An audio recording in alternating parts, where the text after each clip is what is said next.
안녕하세요. 때가 되면입니다. 오늘은 레스터 레븐슨의 깨달음 그리고 지혜라는 책이 제게도 너무 좋은 울림으로 다가와서 명상에 관심 있는 분들에게도 좋은 울림을 줄 수 있는 부분을 공유해 보려고 합니다. 책 내용 중에 명상과 탐구 부분의 이야기를 시작해 볼게요.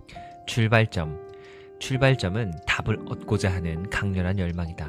열망이 강렬하면 답을 얻는다. 이 때문에 인간의 궁지가 신에게는 기회가 되는 것이다. 극도의 저항은 거기서 벗어나고자 하는 강렬한 욕구를 일으키고, 그래서 우리는 마음을 집중하여 답을 찾아낸다. 이 탐구를 처음 시작했을 때 나는 생각이 답을 가져다 주리라고 생각했다. 나는 여느 마음과 마찬가지로 왕성한 마음을 가지고 있었다. 하지만 나는 길의 끝에 있었다. 두 번째로 심장 발작이 일어나자 의사는 내가 오래 못 살 것이라고 말했다. 그래서 나는 답을 찾아내야만 했다. 나의 마음은 다른 대부분의 사람들보다 훨씬 더 분주하게 설치고 있었음에도 불구하고 답을 얻고자 하는 나의 강렬한 욕망이 다른 의문은 다 제쳐놓고 한 번에 한 의문에만 매달릴 수 있게 해주었다. 이 정도의 집중으로 답을 찾아냈다.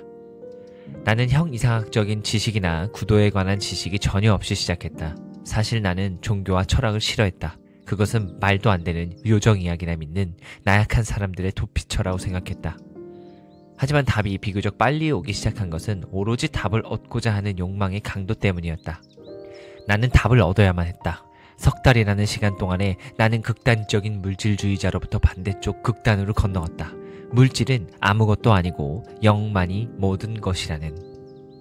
답을 얻고자 하는 욕망이 너무 강해서 나의 마음은 가장 소란한 마음이었음에도 불구하고 답이 오기 시작했다. 나는 자동적으로 사마디 같은 것으로 떨어졌다.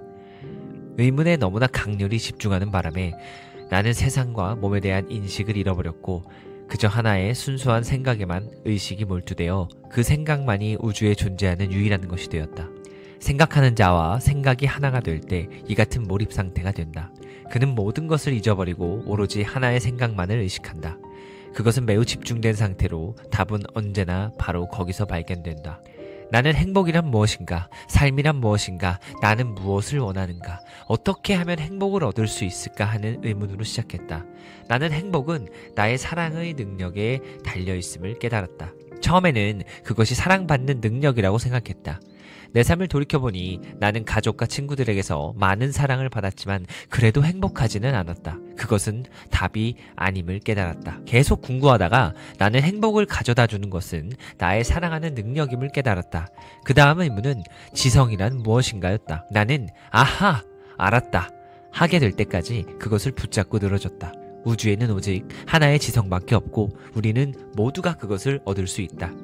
그 다음에 나는 책임에 대해 궁구했고 나에게 일어난 그리고 일어난 모든 일은 나의 책임임을 깨달았다. 창조계는 내가 창조한 것이었다. 단 한 가지 의문. 마지막으로 나는 무엇인가? 라는 의문을 붙들고 답을 얻을 때까지 궁구했다.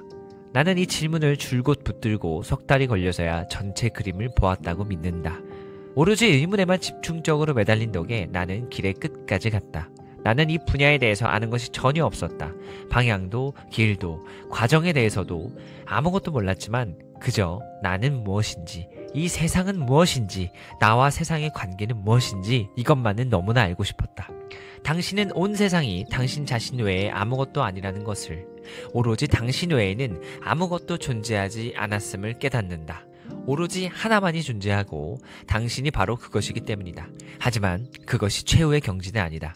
거기서 나오면 아직도 마음이 어느 정도 남아있다. 그래서 당신을 지배하는 마음이 더 이상 존재하지 않을 때까지 다시 명상 속의 궁구로 들어간다.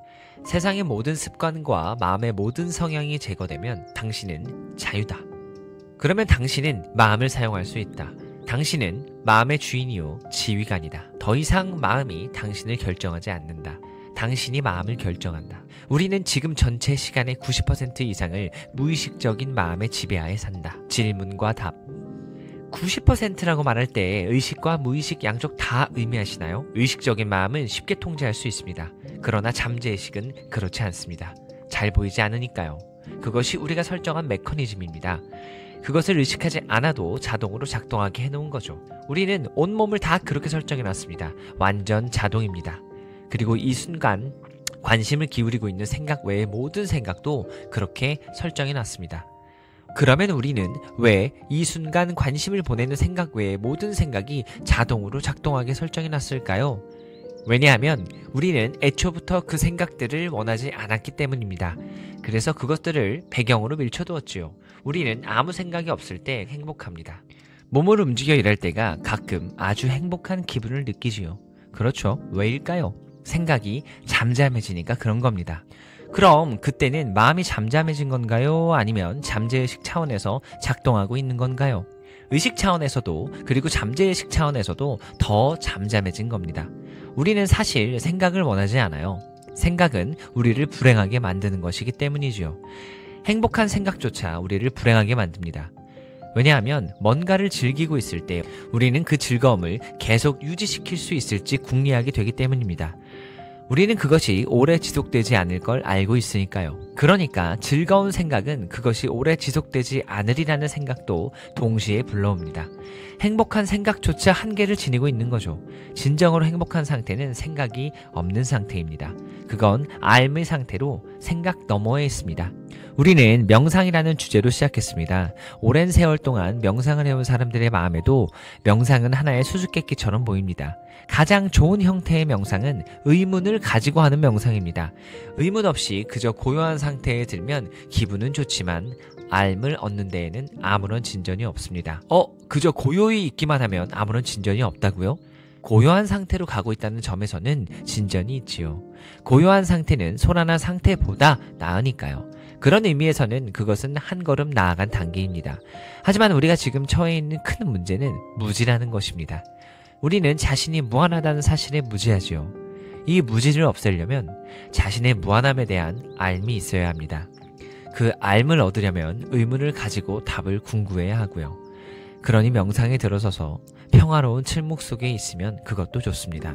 하지만 거기서 멈추지는 마세요. 그 너머로 가서 답을 얻으세요. 나는 무엇인가 하는 의문에 대한 답만이 우리를 정상으로 데려다 줍니다. 알기 쉽지 않나요?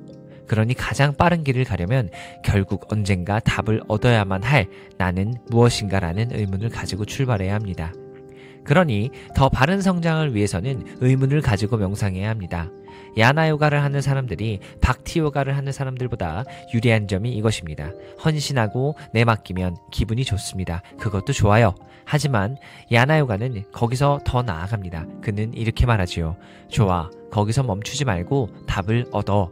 오로지 자신이 무엇인지 누구인지를 온전히 깨달을 때만 길의 끝에 다다를 수 있습니다. 그러니 가장 빠르고 좋은 명상법은 의문을 품고 답이 스스로 나타날 때까지 마음을 고요히 가라앉히고 앉아있는 것입니다. 그렇게 해서 모든 의문에 대한 답을 다 얻을 때까지 계속 의문을 궁구하세요. 별 진전이 없을 때는 무엇이 나를 붙들고 있나 하는 의문을 품어봐도 되나요? 물론입니다. 좋은 방법이지요. 당신은 선입견이 별로 없었기 때문에 더 쉬웠을 거라는 생각이 들어요. 맞습니다. 나는 아는 게 아무것도 없어서 정말 다행이었어요. 주제에 대한 지적인 정보는 장애물이 되니까요. 에고는 진짜 경험 대신 지식으로 자신을 채워버립니다. 나는 아는 게 아무것도 없었다는 게 아주 다행이었습니다. 그러면 당신은 대부분의 사람들이 생각하는 것만큼 그것이 그토록 어렵다는 사실도 몰랐어요? 예. 하지만 당신이 말하고 있는 사실을 알고 있으면 지적인 지식의 장애물을 놓아보내는데 도움이 됩니다. 나도 당신을 이 방향으로 가도록 부추기고 있잖아요. 아무것도 믿지 마세요. 백지 상태에서 시작하세요. 차근차근 증거를 모아서 그 위에 자신의 지식을 쌓아가세요. 모든 사람이 이렇게 해야만 합니다. 그러면 다른 사람의 경험을 가져와서 내 것으로 만들 수는 없나요? 다른 사람들이 일러주는 대로 수행을 하더라도 쓸모있는 유일한 것은 자신의 경험이지요. 나는 그것을 운전에 비유합니다. 내가 책에서 열쇠를 돌려 엔진을 가동시킨 다음 기어를 넣고 엑셀을 밟으면 간단 글만 읽고 운전을 할 줄 안다고 우기면 그게 운전할 줄 아는 건가요? 아닙니다. 내가 직접 차를 몰아보기 전에는 운전을 할 수 없습니다. 구도에서도 마찬가지입니다. 모든 것을 직접 경험해 봐야 합니다. 물론 위대한 사람들이 경험하고 말한 것은 받아들이는 태도를 가져야 하지만 자신이 그것을 해보고 그것이 참이라는 것을 스스로 입증해야만 합니다. 그리고 근본적인 진실은 오직 하나의 실제밖에 존재하지 않는다는 것입니다. 오직 하나의 절대적 진실밖에 없습니다. 이 온 우주는 다름 아닌 신, 아니 그보다는 다름 아닌 나 자신의 참 자아일 뿐이라는 건 말입니다. 신은 저 멀리 있을 수 있습니다. 우주 공간 아주 먼 곳에 있을 수 있죠. 하지만 나 자신의 참 자아는 바로 여기에 있습니다. 그것은 내가 아는 것, 내가 지각할 수 있는 것입니다. 그것은 나 자신의 참 자아입니다. 그러니 신 대신 참 자아라고 하는 것이 그를 저 멀리 우리와 떨어진 곳에다 두는 것보다 훨씬 더 실질적입니다. 하지만 모든 사람이 각자 바닥에서부터 시작해서 이 모든 것을 스스로 입증해야만 합니다. 증거가 생기면 생길수록 더 많이 받아들이게 되고 결국은 모든 것을 경험하게 됩니다. 명상에 대해서 아직도 더 듣고 싶나요? 예. 모든 도움은 마음을 고요히 침묵시키는 수단이 되어야 합니다. 명상이 어려우면 챈팅을 함으로써 길을 닦을 수 있습니다. 챈팅은 마음을 챈트 자체의 의미에 집중시켜서 일상적인 생각이 떨어져 나가게 하고 그것이 마음을 고요히 가라앉게 해줍니다. 특정한 요가 아사나 등으로 몸을 푸는 것도 같은 효과가 있습니다. 무엇이든지 도움이 된다면 좋습니다. 마음이 고요해지게 하는 것이 기본입니다. 선한 마음과 사랑하는 느낌도 마음을 더 고요해지게 합니다. 우리가 자신의 무한함을 못 보게 만드는 유일한 것은 마음입니다. 마음은 제약적인 생각들의 집합 외에는 아무것도 아닙니다. 그래서 우리는 자신의 무한한 있음을 볼 수 있도록 명상으로 마음을 고요히 침묵시킵니다. 명상은 소극적인 태도로 해서는 안 됩니다. 결코 억지로 마음이 텅 비게 만들려고 애쓰지 마세요. 가장 좋은 결과를 위해서는 언제나 의문을 품은 채 명상해야 합니다. 명상은 많이 할수록 쉬워집니다. 정말 깊은 통찰을 얻으려면 탄력이 필요합니다. 명상이 세속적인 일보다 더 즐거워지기 시작하면 더욱 열심히 명상을 추구하세요. 그러면 명상으로 돌아가는 시간이 기다려집니다. 탄력이 생기면 마음은 더욱더 고요해지고 마침내 이 한계 없는 자아가 뚜렷이 나타나 우리를 지켜보면 우리는 웃음을 터뜨리게 됩니다. 명상에 대해서 이토록 많은 얘기를 했으니 실제 명상도 해봐야겠죠? 손에 의식을 집중하는 것이 마음을 고요히 침묵시키는데 도움이 되나요? 제 경우에는 그렇던데요. 도움이 된다면 좋습니다. 해롭지는 않단 말씀이시죠? 해롭지 않습니다. 의식을 집중할 수 있는 몇 가지 중심이 있습니다. 좋은 곳은 여기 미간입니다. 여기에 집중하면 몸의 다른 부분에서 마음이 떨어져 나옵니다. 이것은 아스트랄 차원의 눈, 영안인 제3의 눈의 중심입니다. 여기에 집중하면 의식이 몸의 낮은 중추로부터 떨어져 나옵니다. 어떤 사람들은 가슴 중추를 선호합니다. 하지만 뭐든지 도움이 된다면 도움이 되는 겁니다. 저는 평소에 미간에 집중했는데 이제 궁구를 하고 있어서 나아가 가슴으로 가라앉게 합니다. 가슴은 느낌의 중추여서 좋은 자리입니다. 느낌은 생각보다 참 자아에 더 가깝습니다. 각자의 배경에 따라 다릅니다. 자신이 자아 공부를 하는 야나 요가 수행자라면 좋은 자리는 가슴인데 왼쪽이 아니라 오른쪽입니다. 당신이 라자 요가를 수행한다면 좋은 자리는 미간입니다. 나는 어떤 장소에 집중한 것이 아니라 답을 얻고자 하는 열망에 집중했습니다. 답을 얻고자 하는 마음에 집중했지요. 저는 답에 대해 생각하기보다는 그냥 거기에 이르는 것만 생각했습니다. 아시나요? 삶에서 뭔가를 강렬하게 원한다면 당신은 이미 그것을 가지고 있는 겁니다. 이거는 모든 사람들에게 그렇고 모든 것이 그렇습니다. 구도의 길도 마찬가지입니다. 하지만 답을 얻지 못하도록 해방하는 것은 세상에 즐거움이 존재한다는 무의식 속의 확신입니다. 당신이 말하는 것을 들으면 너무나 쉬운 것처럼 들립니다. 답을 얻고자 하는 갈망이 얼마나 강렬한지가 난이도를 결정합니다. 그게 모든 것의 핵심입니다. 오늘 준비한 내용은 여기까지입니다. 레스터 레븐슨의 책 깨달음 그리고 지혜는 너무 좋은 부분이 많아요. 저도 읽는 내내 밑줄과 포스트잇이 책을 온통 뒤덮었어요. 울림이 있는 다른 부분도 제가 다른 영상에서 나눠볼게요. 오늘 이야기 들어주셔서 감사합니다.